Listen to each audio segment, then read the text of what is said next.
what we thought we would do is just round off the day by inviting you.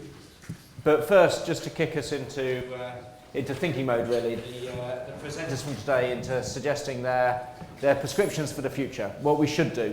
There's an idea coming out, especially our colleague who talked about some other people, which comes with the idea that although we've been talking a lot today about what responses the system makes to individual distress that are unhelpful, what we shouldn't do is just simply pretend that if we stopped doing the wrong thing and left people to their own devices, the whole situation would simply resolve itself on its own basis. People have problems, people have crises. In America, there's a crisis of people taking their own lives as a result of the debts that they've got into, especially as a result of student loans. Here we've seen that measurable numbers of people have taken their own lives as a direct, measurable result of the economic crisis that we've got into since 2008. There are crises that are happening in people's lives, and individuals are feeling as if they can't cope with the pressures of life. And to simply say that we will advise them that what they should do is avoid psychiatric drugs and then get on with their lives isn't a proper solution. So what we need to do is challenge ourselves to come up with answers for what we do.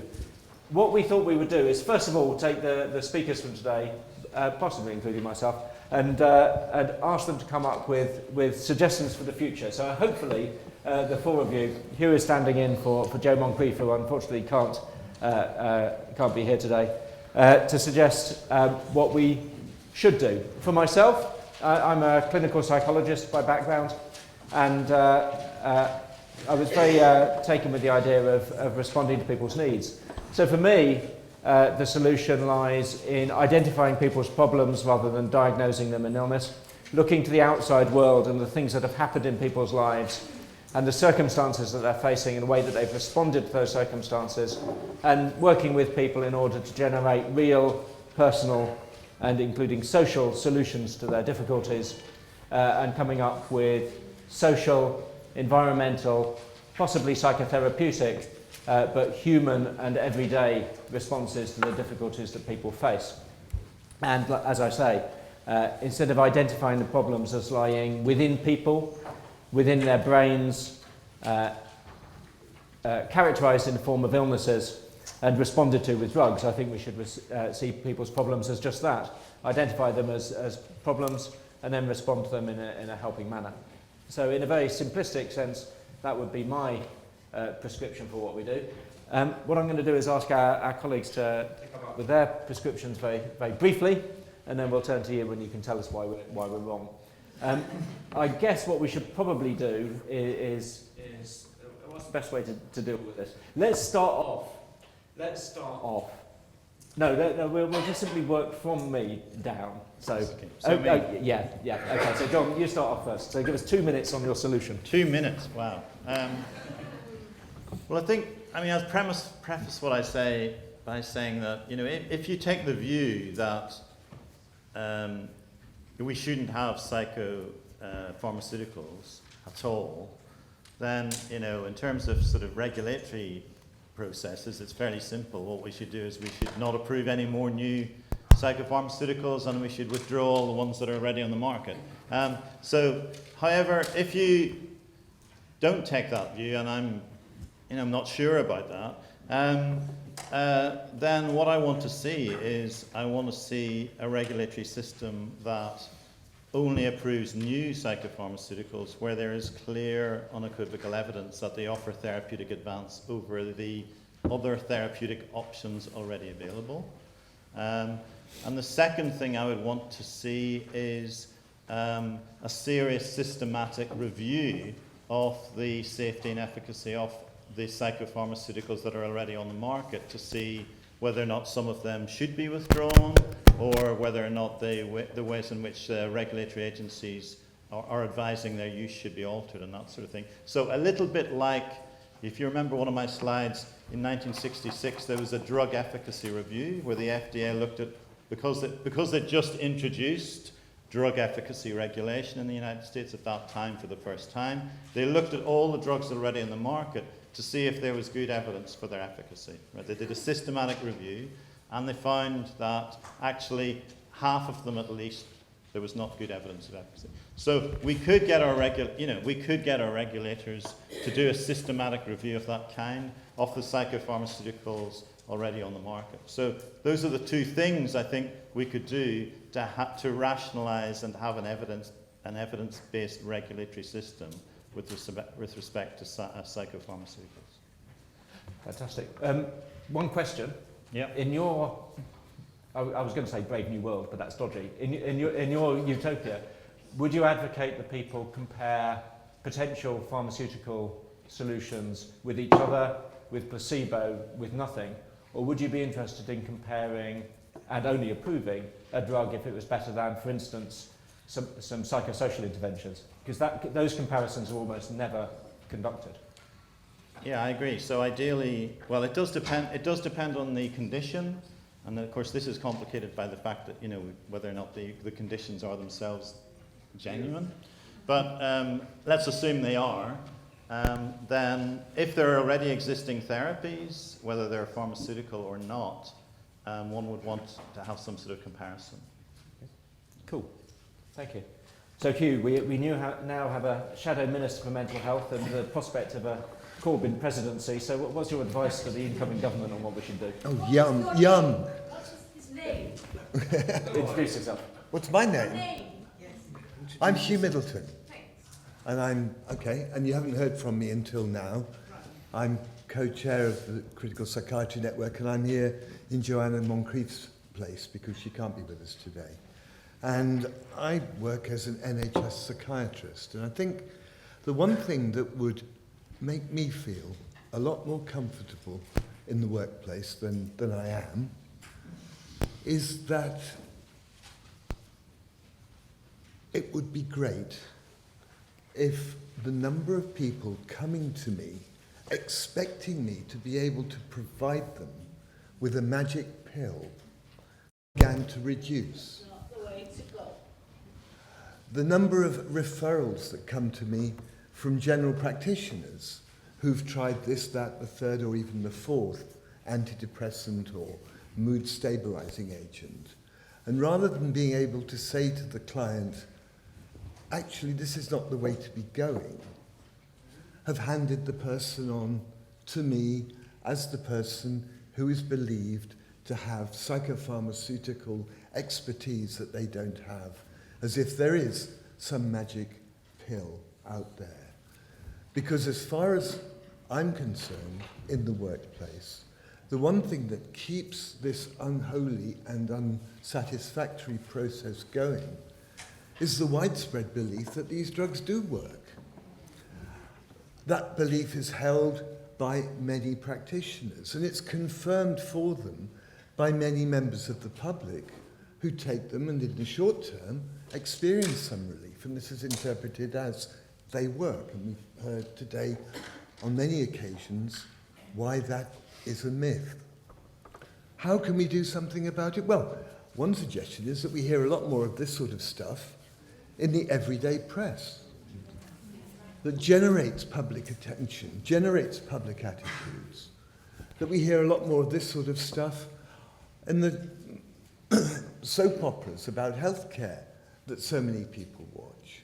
What do we see on Casualty? What do we see in Holby City about the use and value of antipsychotic, antidepressant, and other psychopharmaceuticals?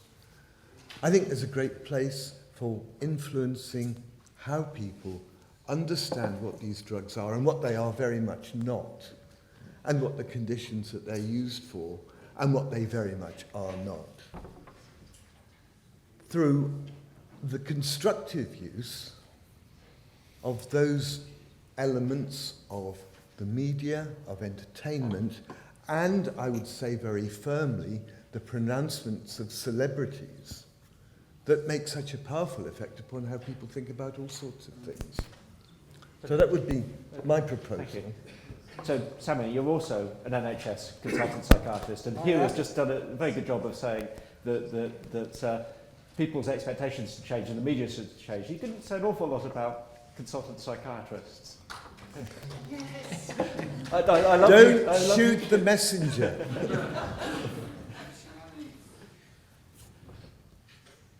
I think that we've had now 6 decades worth of various outcome research.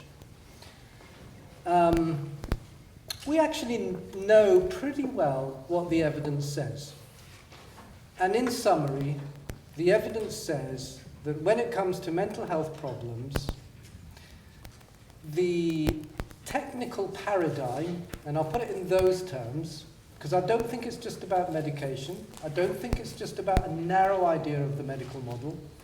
I think it's bigger than that. I think it's something that I would refer to as the technical paradigm, which is the idea that we have a group of experts who, whether they're psychologists or psychiatrists or psychotherapists, can accurately categorize the nature of your experience and from this choose the right intervention. We've got decades of evidence now from all sorts of different angles, and you've heard about the evidence today from the angle of psychopharmaceuticals, which is undoubtedly the most damaging bit of the technical paradigm, that isn't what affects outcomes. When it comes to mental health conditions, the things that affect outcomes are largely to do with the real life world experiences that people have. So the adversities that they experience, discrimination, poverty, abuse, all of these things. And then within treatment, the thing that makes the biggest difference is the relational aspects of treatment. So there are plenty of models out there. You've heard about some of them today. There are lots of practitioners around the country who have developed more relationally based models and have plenty of evidence that they appear to be better than the traditional or the current mainstream technical models. So what we have is not an evidence-based problem, we have an implementation problem. And this is where it becomes difficult to understand what the best way or how to continue these struggles. Because when it comes to an implementation problem, I think we are largely dependent on politics and legislation.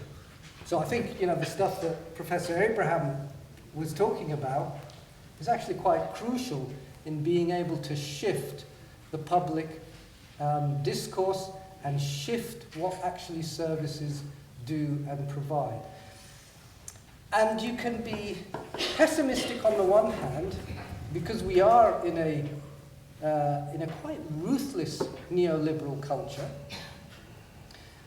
And in that culture, the thing that makes the difference is what has metaphorical and literal purchase in the market. So the evidence doesn't really matter. If you can sell these products and they can be used, that's what will drive their use, and that's what will drive the public discourse. On the other hand, we seem to be living in a time where there's increasing skepticism about whether our current political and cultural systems are able to provide and help and support our population. We've got quite a skeptical population. And we've got a growing number of movements who are taking that skepticism into the field of mental health care. So we seem to have a parallel thing going on. Whilst on the surface it appears that the current technical paradigm is more dominant than ever in services, underneath that, I think the resistance to these paradigms are bigger, more organized, and much more widely. In my practice, most of the clinicians I meet seem to agree with the points of view, this type of point of view. And it's only a very few people at the top. So I think if there was breakthrough things around there, I don't think it would be that difficult to change practice, because the evidence would be there behind you. So I think we have an implementation problem, and I think the next bit is about continuing these types of things, getting it into legislation, academic debates, going out to the public, exposure. Just keep this critical debate up. Thank you. I mean, I have to confess that although I completely agree, I don't completely agree with you on nearly everything, but my profession, clinical psychology, has not covered itself in glory. We still cleave to diagnostic labels, and we still locate blame within the individual. So people whom I love dearly in my profession, and although he's not a psychologist, Tim Beck, in terms of his work on cognitive therapy, I think has been fantastically positive, and he's a lovely man. But there is an element of using thinking errors and locating, in a sense, the root of the problem within the head, whether it's the mind or the brain of individuals. So I think clinical psychologists have not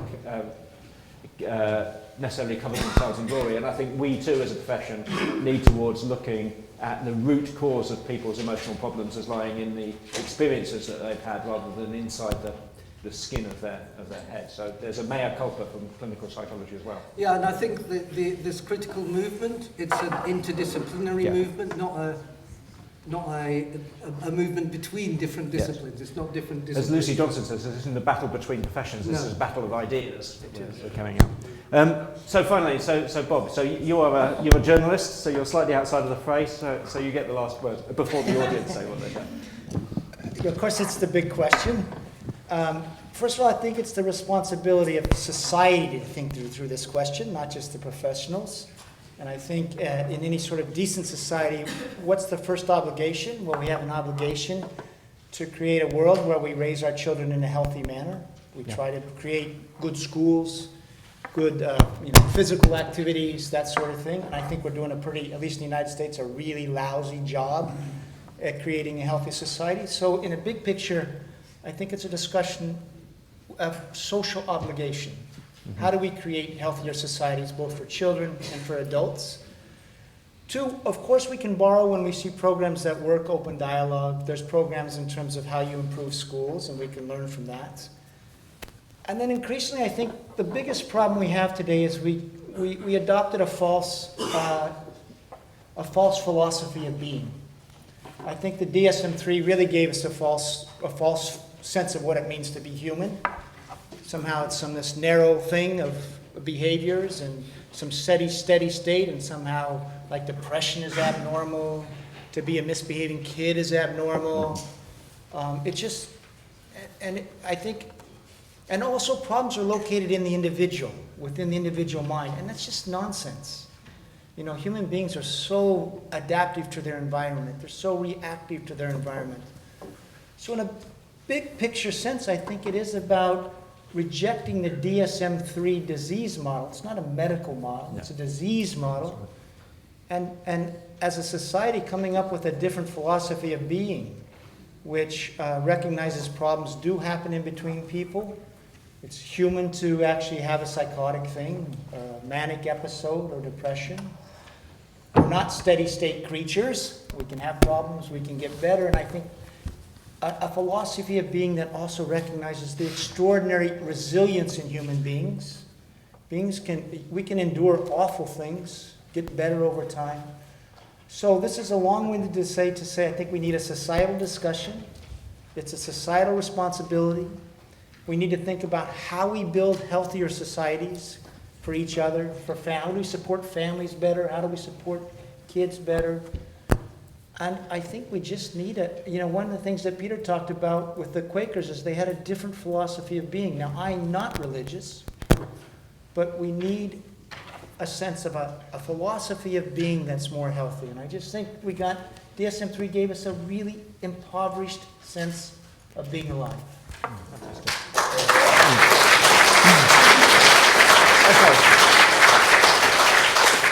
So there you go. We change politics, we reform the media, we change society, we reform the professions, and we come up with a new philosophy of what it means to be a human being. Simple, far away, off we go. I think it's clear from all we've learned so far that it's too important a problem to assign professions alone to you. That's number one. I think the solutions that we've heard about so far about changing individual practice are important. But these are big human rights issues. Yes. And if the side professions don't sort themselves out, then the wider public will want to get engaged in sorting you out, is how I feel about this. And I really think we ought to be asking for that. Some of us ought to be asking our politicians, we ought to be asking the new Minister of Health, what on earth is happening here to control this awful devastation of lives?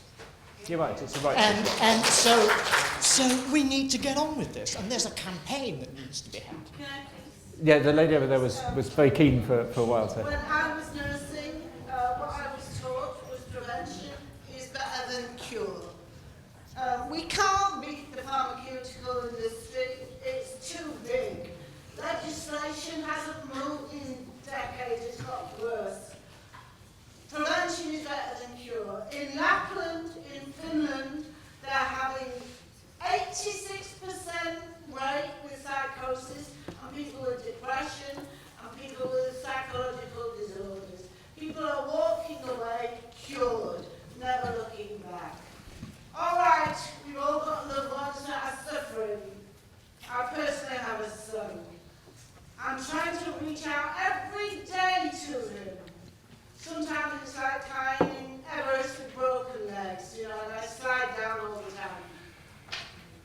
We have to introduce open dialogue therapy to this country, around Europe and in the States. It works. We have to promote it in the media. We have to promote it around the world. Okay. I personally am getting involved with it. I will come here to London as long as they will have me. I will be as involved as much as possible.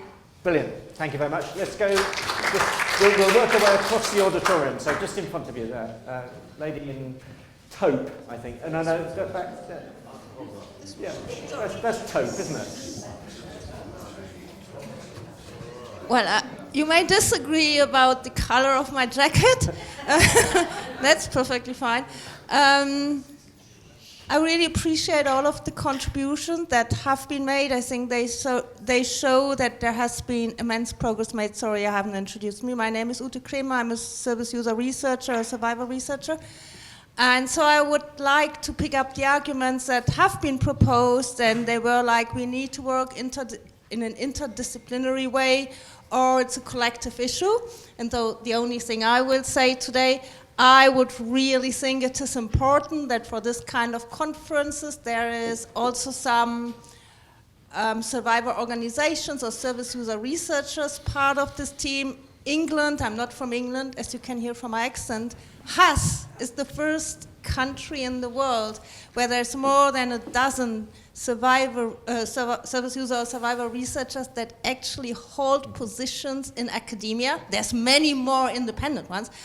And I think that the second issue is take the interdisciplinary and the collective very seriously. I think because I don't believe that politics will change any soon, you know, even with Jeremy Corbyn having been elected leader of the Labour Party. So what do we do in between? And then I would want to see more body therapies, more art therapists, more people who do music with people. I mean, there's so many approaches who don't only focus on the brain, but who permit people to interact through using painting, through creating music together, to walk in nature, whatever, to create computer programs together. So as a kind of a very short response, really bring together, I think, people who can touch hearts and people who can touch bodies. There's examples out there from dancing projects, from music projects with people with so-called severe mental illness, where people that are still struggling actually can reconnect with other people, connect with themselves. And I would like to give this as an answer to, you know, what can we do if we reduce medication, and even if people struggle, and how can we work together in more diverse groups? Fantastic. Thank you. Very good. In terms of the socio-economic situation, there's a war on. Okay, in 2008 we had the economic coup or credit crunch or whatever you like to call it, where there was a major transfer of wealth. In 2011, Vince Cable, the then business secretary, said, we're going to use the pharmaceutical industry to relieve the UK economy's dependency on financial services. Okay, their attitude is only 50% of the UK adult population is on prescription medication. Now, we have to be prepared that the changes we want to see happen might not happen in our lifetime. They might not happen for several generations because the forces arrayed against us are very, very large. And the current administration is on board with that, okay? The first announcement the Tory government made after the Christmas holidays last year on the 4th of January was putting psychiatric nurses in police stations.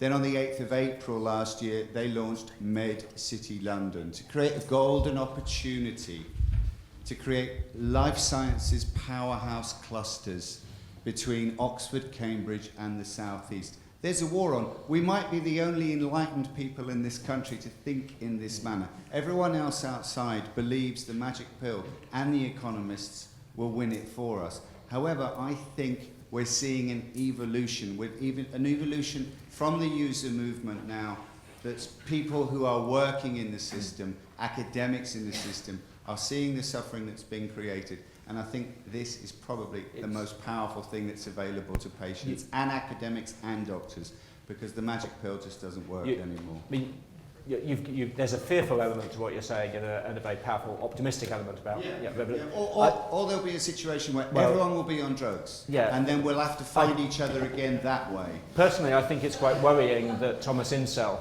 who's a very biologically orientated senior psychiatrist in the States, has moved over to Google to look at mass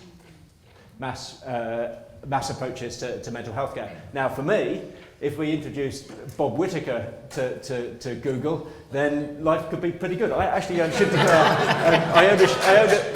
when my son did very well in his GCSEs, I bought him a single share in Google, which is 300 quid's worth of Google. So I had one share in Google. Now, I think if Bob was taken on as mental health lead for Google, life would be great. Tom Insel as mental health lead for Google, I'm a bit worried about what testing will be going on through my smartphone. So I think there's a bit of a battle. Yeah, well, yeah. Guy just in front, because I mistook the two of you. So let's go to that. First of all, I'd just like to say I really welcome and validate both James and Luke for setting up the CEP, because I think it's a very much needed.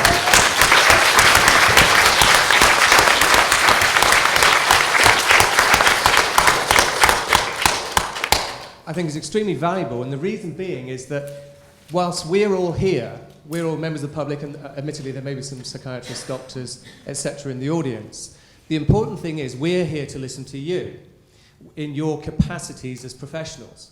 We are, to that degree, led by you, especially like Sammy and Hugh. I don't mean to single you out, but you are the people who come to you, and what I will listen to you, simply because you are the ones who are bestowed with the power.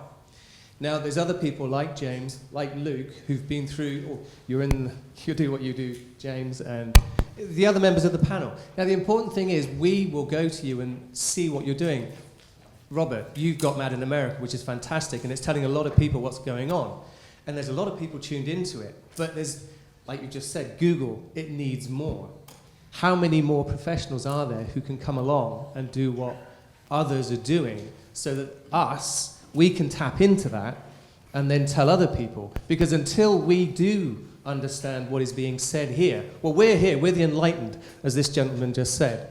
We're here and we're listening to what's going on, but how many more people need to know what's going on? There's a lot. So how do we make that known? Mad in America times, I don't know, 100 million. That would be good. It would be great, wouldn't it? Well, or some other sites. Well, there is a potential solution, and Bob told me this about 4 hours ago, where I'm going off to a meeting on Tuesday, and Bob goes, make sure you write it for Mad in America. And maybe we should all do that. If all of us wrote up all of the things we're doing in blogs, the thing grows. That's right. It's like with yourself and with the consultants as well. If there's something there that people can tap into and see what's been discussed today on more than one forum, then it can make a greater impact all around the world. Cool. Okay, Mirabai. Firstly, one thing we could do is all of us could write a question for Jeremy Corbyn to ask in the House of Commons, because he's asked us to do that, so let's do it. People will listen to that. I've got a question which is, if it's not writing prescriptions for medication, what is the job of a psychiatrist? And how are we going to convince them that they're going to still be involved if we think that they will still be involved? Because if there's a huge amount of resistance from the most powerful people in the multidisciplinary team, then that battle that Tom was talking about is going to be a lot more difficult. So what does the panel think about what you'd be doing if it wasn't that? What is the job of a consultant psychiatrist if he or she isn't prescribing medication? I think that's a very, very interesting question. But the interesting experience is that there are an awful hell of a lot of people who want them to do it, whatever it is. It's very upsetting when somebody behaves in a way that other people find disturbing or distressing. It's very uncomfortable to be frightened or despairing. And somebody is called upon to deal with that problem. Now, I'm certainly no advocate for poisoning the brain in the way that we've heard about it here. But I put it to you as an interesting question. Would you rather take Prozac or be incarcerated in an asylum or have a frontal lobotomy? Now, obviously you're going to say none of, obviously you're going to say none of them, but if you had no choice but to choose one of them, There is a choice. well, and so what I'm trying to do is draw your attention to the fact that somebody is called upon to deal with a problem that society has wrestled with from the very beginning. And that is that there's a distinction between what's considered to be orderly conduct and what is considered to be disorderly conduct. And the way that we've responded to that issue has varied across time, and it has been more brutal than it is at present. But I'm not apologizing for how it is, and I'm not suggesting that there's anything good about how it is. But we continue to bump into that particular issue. Outside, out there, on the street, in homes and public places, there is an intolerance of other people who are frightened, anxious, despairing, confused, and the rest of it. And whether we like that or not, it's a harsh reality. And we therefore find ourselves faced with a lot of uncomfortable ways of responding to that. And I find that unfortunate, but that is the role that I find myself cast in a lot of the time. Can I just make an answer? By the way, the open dialogue was also developed with psychiatrists and has psychiatrists practicing. Yes, it does. So I don't think the issue necessarily is psychiatry. However, I think that's a really good question. I think that's a really good question because in the current way we've turned to imagining how psychiatry functions, I think psychiatry as an institution is really in danger of shooting itself in the foot. Actually, if you look at the history of psychiatry, it is quite interesting because psychiatrists, and we've heard from psychiatrists today, have been involved in the development of a lot of psychosocial treatments, a lot of, even the so-called anti-psychiatry movement was led by psychiatrists. And the whole thing about the influence of culture and all sorts of things. So I don't think necessarily psychiatry or psychiatrists is the problem. If you look at GP practices, about somewhere between 50 and 80% of the presentations involve some element of mental distress and difficulty functioning. So I don't doubt the importance of medicine in looking after people's health, including their mental health. But where I think psychiatry has a problem. There is no place for medicine in psychiatry. Where I think psychiatry has a problem. You're talking through your arse. Where I think psychiatry has a problem, to answer your question, is that if we start doing what we've been doing recently and start to conceive, and this has creeped into our training, where we start to conceive that the primary role of a psychiatrist is diagnosis and medication, then once we are found out, we're out of a job. Now, this actually, the future, and we would deserve to be out of a job. So this we would deserve to be out of a job, and I think the future of psychiatry depends on how much our profession. Okay, so now this is hold on. This is generating. This is very good because it's generating lots of emotion, which is good. Yeah, but we also need to be organised. Okay, well we shall come to her in a minute, but I want John to speak simply because he's at the front here. So John, and then we'll go to you. It's directly related to the discussion that we've been having, and I'd like to put for the purpose of clarification, I'd like to ask a question or put a question to those in the audience and the panel who are suggesting, it seems to me, that maybe we shouldn't have psychopharmaceuticals. And this is just a question of clarification. So let's suppose I am the UK regulator. Okay, I'm the UK drug regulator. Are you saying to me that you want no more psychopharmaceuticals to be developed, no more psychopharmaceuticals to be placed on the market by regulators, and all the existing psychopharmaceuticals to be withdrawn from the market? You can't do that. You've got too many people dependent on these. Okay, so What you can do is stop giving out drugs to new cases. yeah, okay. So all right, let me slightly revise it then. So withdraw all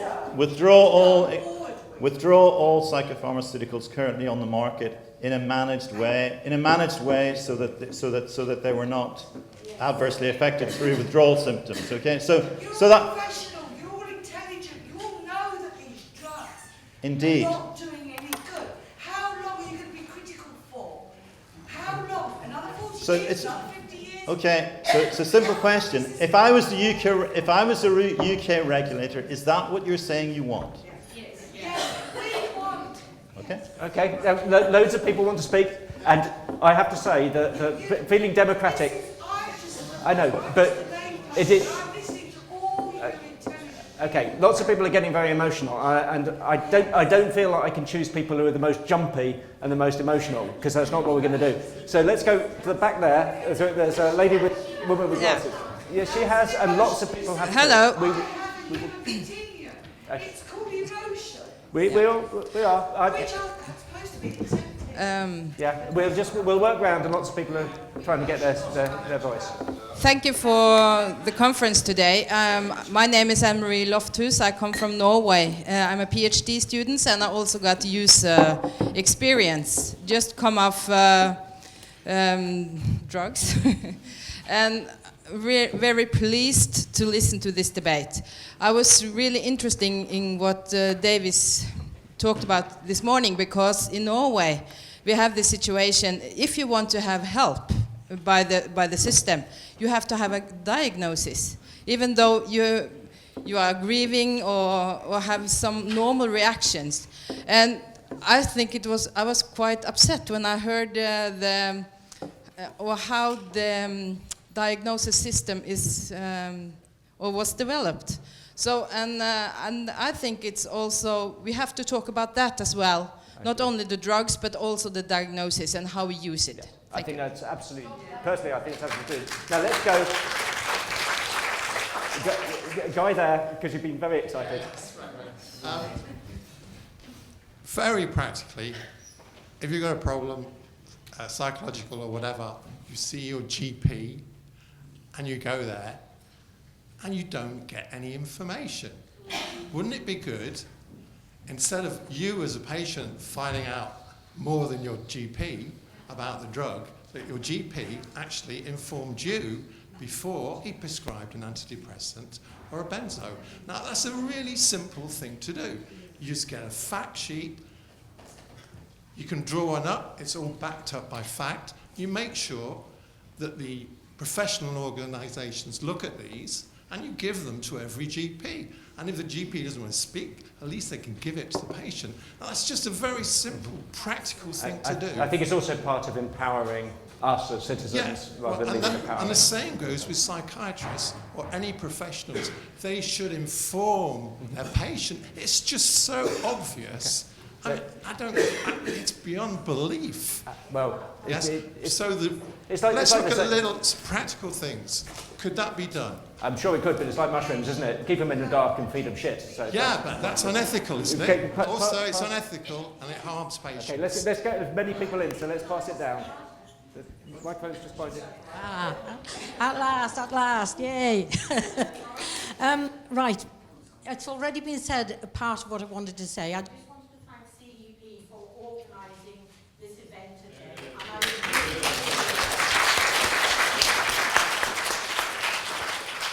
And I would really, really thank the speakers as well for being brave enough to speak out about the harm long term. I've gained 25 years of first-hand experience of very severe mental illness due to one of my sons being psychotic 25 years ago. He's been in and out of hospital 14 times. The last time they took him away, it'll be 16 years next January. He's still locked up after 16 years, been given ECT, massive doses of drugs, and he's delusional on a daily basis. And as far as the system is concerned, they've locked the door and thrown away the key. Now, I am not prepared to leave this. I am not going to get old and die and leave my son to the mercy of the system. I know a lot of you here have heard of Soteria and Soteria House, but I'm wondering how many of you here have heard of a small charity called Chai Sol, which is a Cornish language. It means house of healing or house of health giving. Because of my son's condition, worsening condition through the pharmaceutical system, I have done extensive research of my own, which has led me to the Institute of Optimum Nutrition. I've been to Oxford University to various conferences. I've been to Belgium, and I've also been over to Canada 6 years on the trot to 3-day conferences on something called orthomolecular medicine. Now, from this research, I have set up this committee, which our aim is to set up a treatment centre for people suffering with severe and ongoing mental health problems. At the moment, from what I'm hearing within the system, particularly down in Cornwall, because I'm up from Cornwall, that it's all about early intervention. So this open dialogue is very much in the limelight at the moment, and I understand there are 5 NHS Foundation trusts in the UK now training staff in these methods. But that's only part of it, because everybody's different, and there are different levels of illness. So they all need a different form of treatment. And as individuals, then they need to be treated as individuals. And so I want to remark, I'm not going to try to be too long in talking, but Peter this morning from the Cochrane collaboration, he mentioned about a detox centre. Now, we weren't looking specifically at a detox centre, but we're looking at a centre to treat the whole person, with nutritional medicine being the foundation. Once we can get people improved with the nutrition, with the open dialogue, with maybe music, art, whatever, and then an exercise, and then as people improve, we'll start reducing the medication very, very slowly. So we will need proper professionals. Now, I did say you're very brave speaking out, as you have done. Would you please take a further step and start promoting us, our centre? Because I don't want to stop at one centre. I want to see them all over the country, all over Europe, and even in the US, for Robert. So I think we need to promote and advertise all of the alternatives. Yes. Well, that's what we're proposing in the centre. We've got about 4 minutes left. The NHS, because it's and that's going to. taxpayers' money. Okay, we've got about. Keeps the NHS. You're completely right. We've got now 3 minutes left before the official end of time. So I would recommend that we have 3 people, and since I'm sitting looking at lots of people who want to talk, let's take 2 people. We'll go 1, 2, 3, and then we'll see what people want to do after that. So far away. I'm here today. I'm really pleased as a mother, and I've got 2 daughters affected. One of them's on top of the world despite her diagnosis of schizophrenia. I've got the other one here with me today. I've taken her away from the shocking system of care where people are incarcerated long term, and they're kept in care for many, many years. And she's come out quite disabled, but she's doing better and better at home. I've been the victim of severe bullying at my local area. Coercion is rife in the system, drugging at enormous high levels. I agree with Sandra.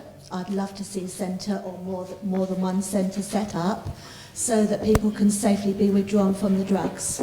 And my daughter's labelled as one of the worst cases. I'm labelled even worse in the files because I've been outspoken, and I've got no regrets for being outspoken about it. And I'd like to see better assessments, proper assessments. I've had to turn abroad for those assessments. They're not available, the tests I'd like to see in the UK. And that is the P450 liver enzyme test. And they've come back with the results that I wanted to hear, and what I'm not surprised at, that my daughter can't metabolize some of the drugs, which puts into question her diagnosis. And my campaign will be for all those incarcerated long term for many, many, many years, and how much money it's costing. I think that's really interesting, because I think you raise a really interesting point, which is the drugs that are prescribed to people, although they might have very little effect on making people's lives better, have a very powerful effect on the brains. And understanding the psychopharmacology of the drugs themselves is something that's overlooked, because I think a lot of it is, you are depressed, you take an antidepressant, and actually if you talk to high quality doctors, there's a lot of science behind the way in which the human body responds to these drugs, and it's often overlooked. So I think that the testing of the drug-gene interaction is something that's overlooked. I think it's very important. Do you want to pass the microphone down to the guy in front? Yeah, that's it. Thank you for that. And thanks for organizing this. I think it's important that we have this dialogue started. I got a couple of comments. One is that since the 80s era, I call it, the Thatcher onwards to subsequently Blair era, there's a positive spin for everything. Even in BBC, we talk about mental health illness. That's a black blues madness. We have to talk. If you want to confront something, we have to confront it. So that's an important point to remember. Language sometimes can deceive as well, contribute to further stigma. The point I was going to make is this. If you are taking up evidence-based practice, I'll give you some evidence in sociological statistics. Since 1993, the population of prisons have doubled. In that, large number of people have become mentally ill. But we pride ourselves saying we closed all the asylums. All what we have done is we have pushed the people somewhere else. And this excludes people who are incarcerated in forensic units. So what is the panel's thought on that?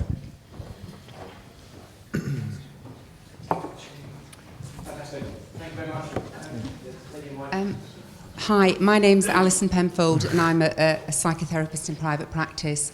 Quite simply, I'd like to say, please, will GPs stop pressurising patients into taking antidepressants? I frequently have clients who tell me that doctors refuse to give them sick notes unless they agree to take antidepressants. Clients who've been to psychiatrists who've just, wipe their hands of them because they won't take antidepressants. And in a lot of these cases, the clients possibly aren't even depressed. They're very sad or they're anxious, and what they really need is talking therapy. So please, GPs need to be educated. Don't hand out antidepressants like the Smarties. That's all I have to say.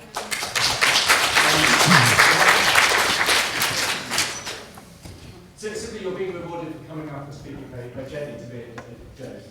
All right, thank you. My question is, today we've seen empirical research by medical anthropologists, by journalists, by social scientists.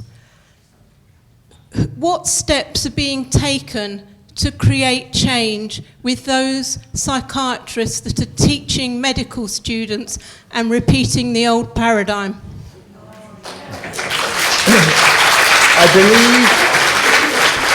I believe that there are several trainee psychiatrists here in the room. Would you like to put your hands up? The answer is we're trying very hard. The answer is when trainee psychiatrists turn up at meetings like this, we make them identify themselves. Okay. Everybody wants to talk, and now, of course, people are going to wave at me even more. I did before. Okay, well, we have, according And to my... I want to share what I actually recently, just cutting edge science telling us, which I think is not mentioned, has not been mentioned at all. The physical side, the physical symptoms, the root causes of these illnesses. The latest science tells us, actually, interestingly, I don't know how many of you heard, we know about neurotransmitters in the brain. The science says 80% of neurotransmitters are made in the gut. 80%. And that leads to many, many questions. Why GPs are not trained and compulsory actually need to be, by law now, I think we need to bring these laws, to train GPs to make diagnostics. We need to bring newly developed diagnostic systems where, first of all, thorough examination, because the root causes of mental disorders could be inflammation, the problems with endocrinology, mild brain injury. Children, my son, I'm talking because I'm the mother of the young man who's been diagnosed at the 16, he became very anxious. There are so many factors I determined. He did not eat well. He was anxious about GCSEs. He was bullied constantly from childhood. He was injured badly just before his episode, and few times in school, and stress, and the problems. So many factors. No one from day one, no psychiatrist questioned him or me. And he had obviously lots of fear, everything apart. I just look at everything that the scientists, the real scientists talk about, the evidence, it was there. And never questioned, never mentioned, disregarded completely. So what is he treated on the diagnosis made initially, drug-induced psychosis, all the problems caused by drugs. And he is labeled as severe disabled. But if the proper science was there, if his GP actually was the one knowledgeable and interested enough, send my son to have investigation, probably most of the time, most of all, would find physical problems. So this knowledge is missing. Public, I think, is not aware, not educated. Doctors themselves not educated. They are, and they are constantly bombarded. Okay, it is clear that two things are clear to me. So we need really to bring this real science.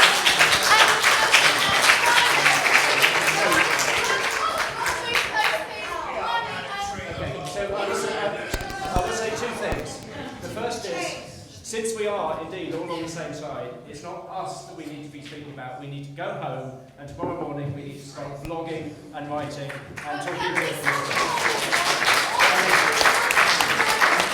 The second thing is people are going home, so I shall hand over to James, who will wrap up. Okay, well, please join me in thanking everyone on the panel and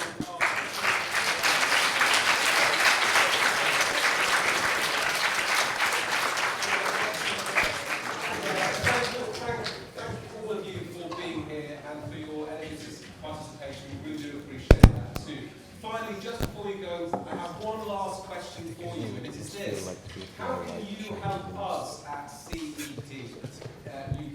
How can you help us to both disseminate information such as what we've heard today to the wider public, and also to disseminate that information in Westminster?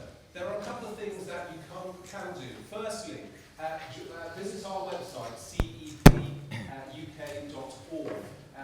Visit our website, subscribe to us, visit our Facebook page, like us, tweet about us, CEPUK.org, tweet about us and generally spread the word. But also, and we really do implore you to do this, if you have been adversely affected by psychiatric medications, then please do go and visit your local MP, sit with them face to face and tell them your story. And we would be delighted if you could also tell them about CEP, our all-party parliamentary group, and ask them to become engaged, listen to what we're saying, become members, attend some of our meetings, because I think the basic fact here is that the more MPs we do get involved in these issues, the more likelihood there is that we'll see the change happen that we also desperately would like to see. So thank you so much for coming today, and a safe journey home to you. Thank you.